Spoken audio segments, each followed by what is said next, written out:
them. But for most, that's about it.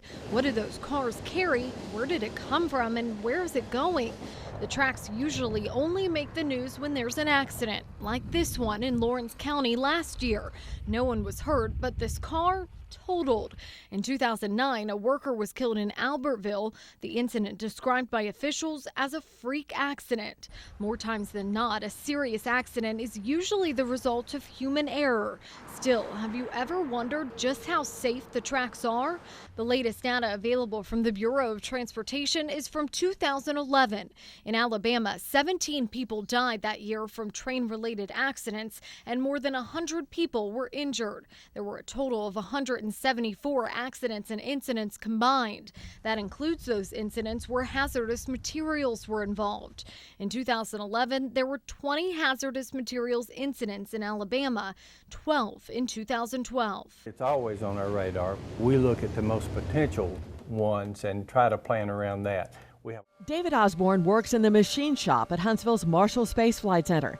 He says he's made hundreds of parts for the Orion spacecraft. It's been his life the last 2 years. We take something that's pretty basic, solid material, and when we get finished machining it, drilling on it, cutting on it, we can actually, it's a usable, functional part that'll actually bolt some of the parts in the Orion. Without the work that we do here at Marshall, the Orion wouldn't fly. Oh, it's amazing to know that something that I've made with my hands is actually going to go into space. It's undescribable. This is the Vehicle Assembly Building, the largest single-story structure in the world. It was the last stop for the Saturn V, the shuttle, and now workers are making modifications, getting it ready for the Space Launch System. The SLS will actually be affixed to this, the 10 million pound platform known as the Mobile Launcher. It's essentially the trailer for the SLS, attached to it inside the VAB. It's massive, and if you can't tell by the video, it's taller than the Statue of Liberty by 100 feet. Approximately the square footage is roughly the square footage of about 10 three-bedroom homes. If this mobile launcher is the trailer, then this is the truck. It's the SLS hauler, or the crawler, because it does just that. Crawls for 6 to 8 hours with a rocket on top. It's been in operation for more than 50 years, with upgrades for each NASA rocket program. Sam Dubb is one of the few crawler commanders.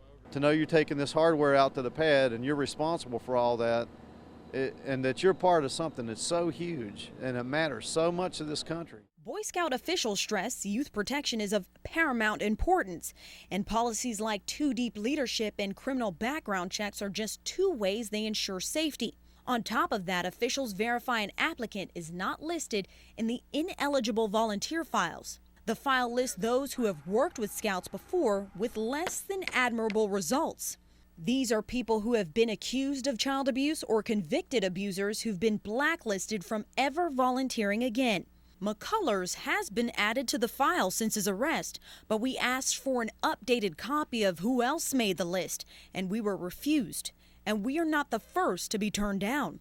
Up until 2010, the very existence of these files was a well-kept secret. Against Scout wishes, 14,000 pages of the organization's confidential files, also known as the perversion files, were made public. The fight